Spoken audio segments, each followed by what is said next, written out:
अनुभवी नेता राजरानी रावत क्या तीसरी बार लगातार बाराबंकी लोकसभा पर लहरा पाएंगी भाजपा का केसरिया झंडा? किन मुद्दों पर जा रही हैं जनता के बीच? कौन सी विकास योजनाओं की देंगी सौगात?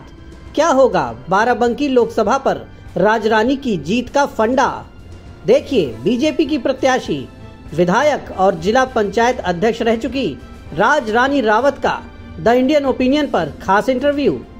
बीच में एक दौर आया जब आप सपा की ओर चली गई। अरे वो कोई वैसा नहीं था, कुछ मेरी गलती रही जी। ये लगा बाद में कि गलती हुई जी। फिर आपने उस गलती को सुधार लिया? हाँ, गलती को सुधार लिया, तत्काल सुधार लिया उसके बाद जी।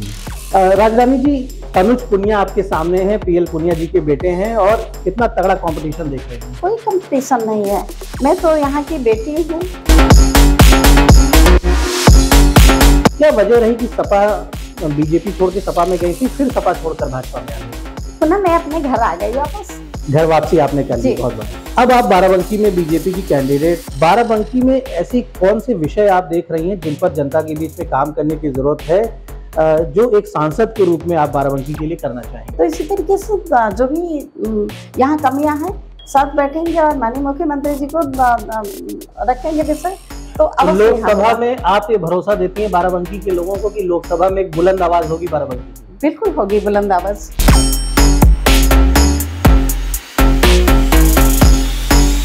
दोस्तों नमस्कार। पूरे देश में लोकसभा चुनाव को लेकर सरगर्मियां तेजी से आगे बढ़ रही हैं और देश में अगली सरकार के चुनाव के लिए, अगली सरकार के साथ ही साथ देश में प्रधानमंत्री के पुनः चुनाव के लिए मतदाता, कार्यकर्ता, नेता, प्रत्याशी सभी सक्रिय हो रहे हैं। राजधानी लखनऊ का नजदीकी जनपद बाराबंकी है, नजदीकी लोकसभा सीट बाराबंकी है और बाराबंकी से भारतीय जनता पार्टी ने इस बार राजरानी रावत जी को चुनावी मैदान में उतारा है। राजरानी जी बहुत अनुभवी नेता हैं और इन्होंने 1996 में पहला विधानसभा चुनाव लड़ा था। 2002 में भाजपा की विधायक भी रह चुकी हैं और उसके पश्चात लगातार राजनीति में सक्रिय बनी हुई हैं। 2014 में भी लोकसभा चुनाव लड़ा था, लेकिन समाजवादी पार्टी से लड़ा था। उसके बाद पुनः भाजपा में आ गई थी और वर्तमान में जिला पंचायत की सम्मानित अध्यक्षा भी हैं, जनपद की प्रथम नागरिक भी हैं। और बीजेपी ने इन्हें अब एक बड़ी जिम्मेदारी दी है। भाजपा के बड़े नेता चाहते हैं कि देश की संसद में, देश की लोकसभा में राजरानी रावत विराजमान हो और बाराबंकी के दुख दर्द के मुद्दे उठाएं। बहुत बहुत स्वागत है आपका। बहुत बहुत धन्यवाद। आपका एक बड़ा राजनीतिक कैरियर रहा है जी। तो इस लंबे राजनीतिक जीवन में बाराबंकी से भाजपा से लोकसभा चुनाव लड़ने के बारे में कभी विचार मन में था या इस बार 24 में ही सक्रियता हुई? नहीं, मन में विचार ऐसे नहीं आए। 95 में मैं जिला पंचायत सदस्य चुन के आई। उसके बाद पार्टी ने मुझे 96 में विधानसभा का जब चुनाव आया तो फतेहपुर से मुझे चुनाव लड़ाया। किन्हीं कारणों से वो चुनाव मेरा रह गया 527 मतों से। मात्र 527 मतों से? जी। यानी आप नहीं तो 96 में ही आप एमएलए हो गई होती। जी। दर्शकों, ये बड़ी महत्वपूर्ण बात है कि शायद कम लोगों को याद होगा कि 96 में जब आप चुनाव लड़ी थी तो मात्र 527 वोटों से आप चुनाव हार गई थी और उसके बाद 2002 में फिर आपकी जीत। उस समय बैलेट पेपर से वोट होता था, तो अब बैलेट पेपर से वोटिंग हुई तो आप समझ सकते हैं कि देश के कुछ ही ऐसे बड़े नेता इस समय चुनावी मैदान में सक्रिय होंगे, जो सीनियर लीडर्स हैं वो होंगे, जिन्होंने बैलेट की चुनावी प्रणाली भी देखी और अब ईवीएम के जो इलेक्शन है उनसे भी चुनाव लड़ रहे हैं। 2000 में पुनः जिला पंचायत सदस्य मैं दूसरे क्षेत्र से चुनाव लड़ी जी और वहां से भी भारी मतों से जीती। बहुत बढ़िया। और उसके बाद जब 2002 का चुनाव आया तो पार्टी ने मुझे पुनः फतेहपुर विधानसभा से ही प्रत्याशी बनाया और वहाँ के हमारे सभी कार्यकर्ता, मतदाता और एक तरफा होके लगभग 15,000 वोटों से मुझे जीतकर विधानसभा की दहलीज पर पहुंचाया। उसके बाद 7 में भी आप चुनाव लड़ी थी? हाँ, 7 में चुनाव लड़ी और कुछ ऐसे कारण रहे और कुछ ऐसे प्रत्याशी उस बीच में आ गए बाहर के, तो मेरा मत इधर से उधर हो गया और मैं चुनाव बसपा जीत गई थी। बसपा जीत गई थी जी। और कांग्रेस का जो प्रत्याशी बाहर से आया हुआ था वो प्रलोभन देकर मेरा वोट खींच लिया था जी। तो 7 के बाद फिर आता है 12 का विधानसभा चुनाव। 12 का विधानसभा का चुनाव आया। मैं चुनाव नहीं लड़ना चाहती। 2009 के लोकसभा चुनाव में आपकी क्या भूमिका थी? 2009 के जो लोकसभा रही तो उसमें भी मैंने नहीं टिकट मांगी। उसमें आप जिता रही थी किसी के साथ, किसी का सहयोग कर रही थी? उस समय रामनरेश रावत जी को लोकसभा का चुनाव लोकसभा का बीजेपी प्रत्याशी ने बनाया लड़ाया था था, जी। जी हाँ। 2004 में भी उन्हें लड़ाया था जी जी। और 9 में भी लड़ाया था। तो हम पार्टी का काम करते रहे। बीच में एक दौर आया जब आप सपा की ओर चली गई। अरे वो कोई वैसा नहीं था, कुछ मेरी गलती रही जी, ये लगा बाद में कि गलती हुई जी। फिर आपने उस गलती को सुधार लिया? हाँ, गलती को सुधार लिया, तत्काल सुधार लिया उसके बाद। जी। हालांकि पहली बार लोकसभा चुनाव लड़ने का अनुभव आपको सपा में ही मिला? नहीं, ऐसा अनुभव तो मिला, मगर जब मैं 95 में जब जिला पंचायत सदस्य हो गई थी, उसके बाद पार्टी ने लोकसभा का चुनाव कपिल कुशमेश जी को टिकट दिया था, तो उसमें काम करने का मुझे पार्टी का मौका मिला था। जी जी। लेकिन खुद एक कैंडिडेट के रूप में पूरे निर्वाचन क्षेत्र में दौड़ना, भागना, बूथ बूथ पे जाना, गांव-गांव में जाना, और हाँ, वो 14 में मैंने मुझे याद है वो दौर की सपा के जो सीनियर लीडर हैं बाराबंकी में, अरविंद सिंह गोप, और वो काफी आपके साथ मेहनत करते थे चुनाव में, और आपने काफी परिश्रम किया लोगों के बीच। फिर पुनः भाजपा की ओर आप आ गई। क्या वजह रही कि सपा, बीजेपी छोड़ के सपा में गई थी, फिर सपा छोड़कर भाजपा में आ गई? पुनः मैं अपने घर आ गई वापस। घर वापसी आपने कर ली, जी। बहुत बढ़िया। मैं कहूंगा कि फिर से आप भाजपा के लिए, और भाजपा आपके लिए लकी साबित हुई, जिला पंचायत की आप अध्यक्षा हो गई। जी। तो बीजेपी के साथ ये जो आपका एक इमोशनल अटैचमेंट है शुरू से ही, मुझे लगता है कि भाजपा के साथ जो पार्टी का मुझे निर्देश मिला कि नहीं, अब आप जिला पंचायत सदस्य का चुनाव लड़िए, तो जिला पंचायत का सदस्य का चुनाव लड़ा। फिर राष्ट्रीय नेतृत्व और प्रदेश नेतृत्व का और जिला नेतृत्व ने कहा नहीं, जिला पंचायत अध्यक्ष का आप चुनाव आपको लड़ना है, तो जिला पंचायत अध्यक्ष का चुनाव लड़ा और सभी का मुझे आशीर्वाद प्राप्त हुआ। 48 मत मुझे मिले, प्राप्त हुए, और भारी मतों से मैं जिला पंचायत अध्यक्ष का चुनाव लड़के विजयी हुई। पहले तो उपेंद्र जी का टिकट डिक्लेयर हुआ, लेकिन एक वीडियो वायरल हुआ जिसके बाद उन्होंने टिकट लौटा दिया अपना, तो नए लोगों की चर्चा होने लगी, या अब कौन प्रत्याशी होगा ये चर्चा हुई। आपका नाम भी उसमें प्रमुखता से लिया गया, और भी कुछ लोगों का नाम था।